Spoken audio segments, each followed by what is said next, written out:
Yo, what's happening, everybody? We are back at it for my wide receiver rankings going into week 7 of fantasy football. I've already uploaded my running back video, so if you haven't seen that, make sure to go check it out. My quarterback and tight end rankings should be coming out after this, so make sure you subscribe to the channel and you can have all type of content like that. Now, we do have some teams on bye this week, so there are going to be some guys that aren't ranked here. We got guys like the Bengals, the Cowboys, the Titans, the Jets, the Texans, and the Panthers all on bye. So that means no Jamar Chase, no T. Higgins, no CD Lamb, no DeAndre Hopkins, no Garrett Wilson, no Adam Thielen, no Tank Dell, no Nico Collins. And there are a couple injuries as well, so I think Deontay Johnson will be back. He's not going to be ranked here, but I do think he will be back this week. I also think that Deebo Samuel is pretty hurt. I don't know exactly if he's going to be playing. If he is, he's going to be pretty limited, so I have Brandon Ayuk ranked a lot higher than normal. There's also a couple quarterbacks who are injured, guys like Trevor Lawrence, Justin Fields. Don't know exactly what their situation is, so we'll talk about that all as we get into the rankings, but just want to get that out of the way. But now let's actually get into it.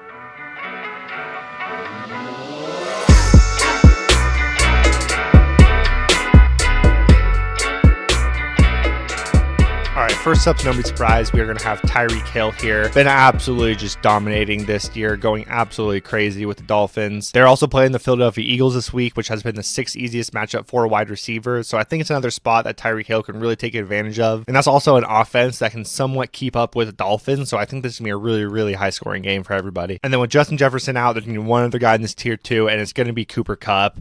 We pretty much saw week 1 when he was back that he's basically 100% and being used the exact same way he has been the past 2 years. I don't think that's going to stop whatsoever. I think that he's a top 3 wide receiver rest of the season. And then on to my wide receiver 3, we're going to have AJ Brown here on the other side of Tyreek Hill. So he's going up against the Dolphins, which has also been a pretty easy matchup for wide receivers. And in a game where I think they're going to have to be throwing the ball a ton, obviously AJ Brown will capitalize on that. He can dominate and has been dominating in games where they don't need him or it's a tough matchup. So in a matchup like this, he should be an absolute stud. Another guy who's been going crazy all year, we're going to have Stefon Diggs at the wide receiver 4. They're playing the New England Patriots, so a little bit tougher matchup, but still not too hard. Bill Belichick normally does scheme it up, so they try to take away that number 1 option. So they're going to do their best to take away Stefon Diggs. Obviously, I don't think that's really possible, but he could have a little bit slower game than we have seen in the past couple weeks. And then after Diggs, we'll have Keenan Allen here, who, from what we've seen this far, I mean, just seems like an elite receiver for fantasy football, especially with Mike Williams out. The amount of volume he's getting is just ridiculous. And he honestly could have had a way bigger game this past week if Justin Herbert didn't miss him on a couple balls. They are playing the Chiefs, who are actually a pretty tough defense, so that is a little bit worrisome, but with Keenan Allen, not really too worried about it. I think that they're going to have to utilize him a ton to stay in this game, so he should get 10 plus targets again. And the last guy in this tier I'm going to have is going to be Amon-Ra St. Brown. Had arguably his best game as a pro last week, 12 receptions, most in his career, like 120 yards, pretty sure most receiving yards in his career. So he had a really good game, and I think that's just only going to continue. This offense looks unstoppable. They are playing the Baltimore Ravens, so that's a little bit scary matchup, but overall, nothing I'm too worried about. And then to start off my tier 3, I will have Brandon Ayuk here. Like I talked about, a little bit higher than he normally is going to be because I don't think Deebo Samuel will be involved much. And they're also playing the Minnesota Vikings, which has been the 5th best matchup for wide receivers. So overall, should be a spot where this entire team bounces back. I think they'll want to kind of show out in front of everybody on prime time after what happened last week. So I think that this should be a great game for Brandon Ayuk. Up next, we'll have Jaylen Waddle here, who has really started to turn it on the past 2 weeks, and I think that's only going to continue. Obviously, tied to Tua and the Dolphins, which is one of the best offenses. I've already talked about this game with Tyreek Hill and AJ Brown. It's going to be scoring points everywhere, so that's going to be awesome to see, hopefully. And Waddle should be another guy who can take advantage of it. After Waddle, we will have DK Metcalf here, he kind of got hurt last week, but then came back, so I'm not really too worried about that whatsoever. They're playing the Arizona Cardinals, which has been a really easy matchup for wide receivers. 7th easiest specifically on the season, so a lot of these guys up at the top are getting really, really good matchups. So we absolutely love to see that for fantasy. DK is no exception, so it should be another good week from him. For him, we're going to have Chris Olave playing on Thursday Night Football against the Jacksonville Jaguars, who have a really tough rush defense, but their receiving defense isn't too good. They're 11th on the season, so I think this should be a spot where Olave can come through. He struggled a couple weeks ago, but kind of got back onto it this past week. I think that 1 week was mostly because Derek Carr's hurt. He should be healthier now, and they're going to need Olave if they want to win this game, so he should have a good week on Thursday night. Up next, we have Devonte Smith here. I've already talked about this game a ton with Waddle, Brown, Hill. He has been struggling a bit with Brown absolutely dominating, but I think he's going to get back on track soon enough, and this is definitely a good game for him to do it. And the last guy I'm going to have in this tier is going to be Devonte Adams. He has a really good matchup against Chicago Bears this week. week, and I would have him a lot higher, but there are a couple variables here. First off, Devonte Adams struggled last game. He was definitely hurt, so that's part of the reason why, and he got lit up again. Jimmy G also isn't going to be here this week, or at least it doesn't seem like he's going to be here, so that could hurt Devonte Adams somewhat, but he should be healthier. And also Devonte Adams is basically quarterback proof. You just got to throw the ball in his area, so I'm not too worried about it. I think the main thing is just if he's injured or not still, but really he's just way too talented to be any lower than this. But I have lowered him a little bit just because of that injury and how he's performed over the past couple of weeks. And moving on to my tier 4, I'm going to have Puka Nacua here. He had his first bad game of the year this past week, and I think that is definitely going to be more common now with Cooper Kupp back in the lineup. Although Puka did drop a touchdown, so he could have had a great game, just, one thing didn't go his way. And you're going to have that every single week of him having opportunity,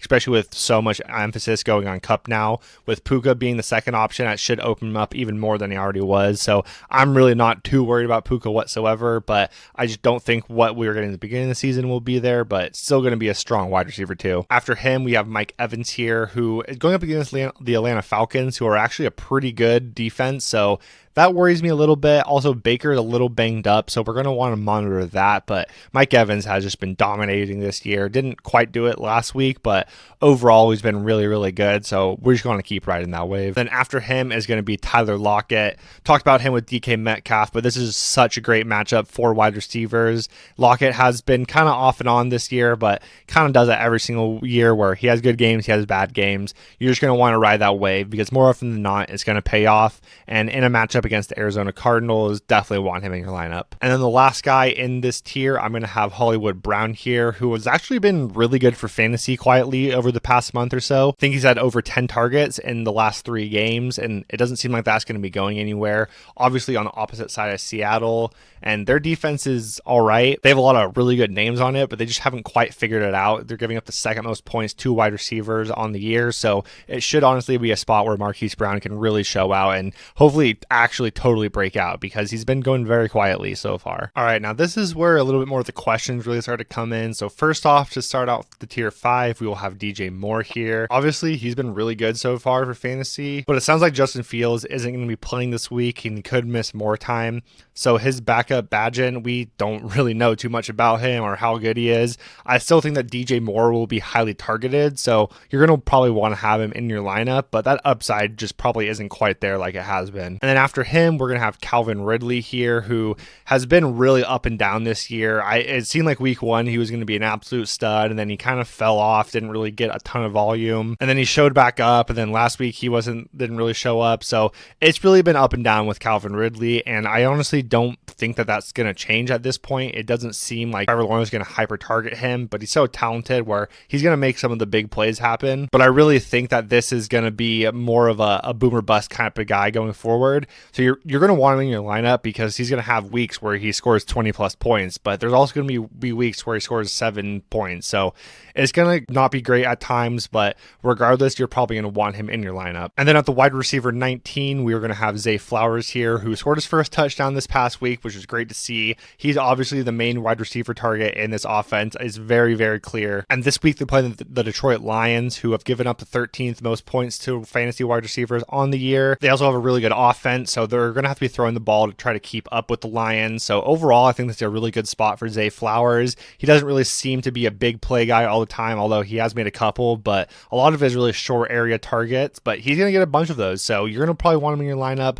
A solid play for you, but not the highest upside. And then the last guy in this tier is going to be Amari Cooper. He's just really hard to tell exactly because he's had some really good weeks, had some really bad weeks. We don't know exactly if Deshaun Watson's going to be playing. So that whole situation is just really messy. If Deshaun plays, I'll have him ranked higher than this, probably at the top of this tier. But the matchup against Indianapolis this week is too good for him to be sitting on your bench, even if Deshaun isn't playing, but obviously would feel way more comfortable if he was. Then moving on to my tier 6, I'm going to have Chris Godwin to start it off. He's another guy who I'm a little bit disappointed on. I was pretty excited. I wasn't excited, but I felt like he was a very safe guy going into fantasy this year. And the only really good week he's had so far is when Mike Evans got hurt. Godwin's another guy that you're not going to be totally sure what you're getting every single week, but he is getting volume. Baker has looked pretty good, and it's a pretty consolidated target share between Evans and Godwin. So I am playing him most of the time, most of the leagues that I have him in, but I'm not too excited, especially against Atlanta this week, who have a really good defense. And then after Godwin, we will have Christian Kirk here, who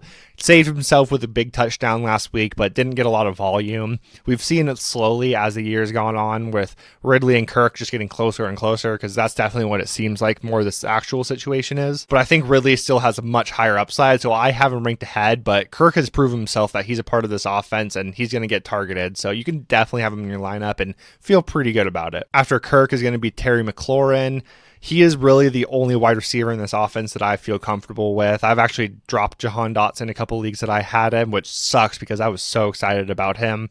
But this offense is just spreading the ball around so much. Terry McLaurin is the very clear wide receiver one here, but everyone else is just spread out all across the entire team, which is great for football, but is not good for fantasy whatsoever, which is a little bit of a bummer too, because I mean, Jahan Dotson could be a stud, and this week they're playing the New York Giants, which have given up a 12th most points to wide receivers, so other guys could ball out. Curtis Samuel has shown some flashes, so you can definitely desperate flex if you need to with him, but Terry McLaurin is the only real guy I'm comfortable with playing in this offense. After him is going to be Jacoby Myers, who has been really, really good so far. I think a big surprise for most people for fantasy, but like we talked about with Devonte, we don't know exactly what's going on with Jimmy G, and although they have some decent backups, it sounds like Brian Hoyer would get the start if Jimmy G wasn't there. He could probably sustain them decently, but they won't be anywhere near as good as they have been the past couple weeks, especially Myers, because he's been really good so far the past few weeks. And this offense is honestly the complete opposite of Washington, where their targets are completely consolidated. It's Devonte, Jacoby Myers, Josh Jacobs, and now a little bit of Michael Mayer, which is nice to see, but